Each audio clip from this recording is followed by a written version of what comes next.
पटना के अशोक पेपर मिल की 280 एकड़ भूमि पर लगेंगे नए उद्योग, बदलेगी सूरत तो बड़े उद्योगों को 1 रुपए में जमीन, महिलाओं को मिलेगा 2 लाख का लोन, सम्राट का ऐलान। 20 साल में कितना बेहतर हुआ बिहार, सम्राट चौधरी ने दरभंगा से बिहार को समझाया अगले 2 सालों में हर प्रखंड के पास खुद का होगा डिग्री कॉलेज। बाढ़ की विभीषिका को किया काबू, कोसी के पानी से अब लहलहा रहे खेत। सम्राट चौधरी ने बना दिया नया बिहार, 2026 तक हर वादा होगा पूरा। बिहार के विकास की नई इबारत लिखने के लिए उप मुख्यमंत्री सम्राट चौधरी ने कमर कस ली है। उन्होंने पूरे आत्मविश्वास के साथ ऐलान किया कि साल 2026 खत्म होने तक बिहार की तस्वीर पूरी तरह बदल जाएगी। सम्राट चौधरी ने साफ कर दिया कि सरकार का एक एक वादा जमीन पर उतरेगा और बिहार विकास के मामले में देश के अग्रणी राज्यों में शुमार होगा। उनकी बातों में जो जोश और जुनून दिखाई पड़ा, उसने बिहार की जनता में एक नई उम्मीद जगा दी। सम्राट चौधरी ने यह साबित कर दिया कि वो सिर्फ बोलते नहीं हैं बल्कि करके भी दिखाते हैं। सम्राट चौधरी ने दरभंगा और समस्तीपुर में आयोजित जनसभाओं में विकास का पूरा खाका जनता के सामने रख दिया। उन्होंने सबसे बड़ी खुशखबरी देते हुए बताया कि अशोक पेपर मिल की 280 एकड़ जमीन पर अब बड़े उद्योग लगेंगे। सरकार ने इस जमीन को अधिग्रहित कर लिया है और अब यहां कारखानों का जाल बिछाया जाएगा।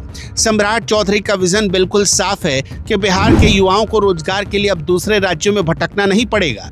उनका मानना है कि जब अपने ही घर में रोजगार मिलेगा तो पलायन का दर्द हमेशा के लिए खत्म हो जाएगा। दरभंगा में समृद्धि यात्रा के दौरान सम्राट चौधरी ने जो घोषणाएं की, वो किसी सपने के सच होने जैसा है। उन्होंने बताया कि अगले 1 साल के अंदर दरभंगा में इंटरनेशनल एयरपोर्ट शुरू हो जाएगा।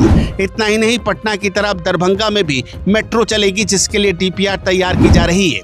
एम्स और एयरपोर्ट जैसी परियोजनाएं पहले ही जमीन पर उतर चुकी हैं। सम्राट चौधरी ने याद दिलाया कि कैसे 2005 से पहले पटना से दरभंगा आने में 7 घंटे लग जाते थे और गंगा पार करना किसी जंग से कम नहीं था, लेकिन आज NDA सरकार के प्रयासों से ये दूरी 2 घंटे की रह गई है। सम्राट चौधरी ने कोसी क्षेत्र के लोगों को भी बड़ी राहत दी।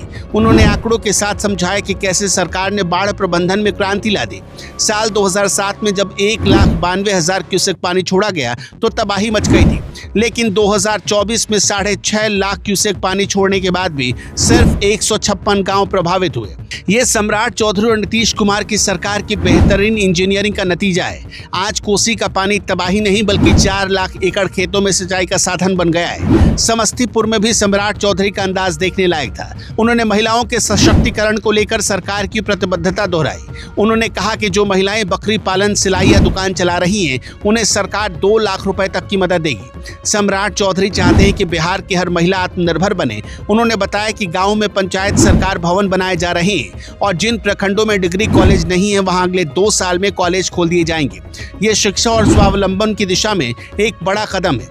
बिजली के क्षेत्र में बिहार ने जो चमत्कार किया, उसका पूरा श्रेय NDA सरकार को जाता है। सम्राट चौधरी ने बताया कि 20 साल पहले शहरों में भी बमुश्किल 5 घंटे बिजली रहती थी, लेकिन आज गाँव में 24 घंटे बिजली मिल रही है। सरकार ने 125 यूनिट तक मुफ्त बिजली देने का फैसला किया, जिसका नतीजा ये है कि 1,90,00,000 उपभोक्ताओं में से 1,70,00,000 लोगों का बिजली बिल शून्य आ रहा है। ये गरीब और मध्यम वर्ग के लिए किसी वरदान से कम नहीं। सम्राट चौधरी ने स्पष्ट किया कि आने वाले 5 साल पूरी तरह से रोजगार पर केंद्रित होंगे। जो भी उद्योगपति बिहार में फैक्ट्री लगाएगा, उसे सस्ती जमीन दी जाएगी। बड़े निवेश को बढ़ावा देने के लिए सरकार ने अपनी झोली खोल दी है। मुख्यमंत्री संवाद यात्रा और समृद्धि यात्रा के दौरान जो भी वादे किए गए थे, उन सभी योजनाओं पर काम युद्ध स्तर पर चल रहा है। सम्राट चौधरी खुद इन योजनाओं की लगातार समीक्षा कर रहे हैं ताकि कहीं कोई कमी न रह जाए। खैर, सम्राट चौधरी दिन रात एक करके बिहार में नीतीश कुमार के सपने को पूरा करने की दिशा में काम कर रहे हैं। वो बिहार को समृद्ध बिहार बनाना चाहते हैं। आप में से कितने लोग उनके साथ खड़े हैं, हमें कमेंट बॉक्स में जरूर बताइएगा।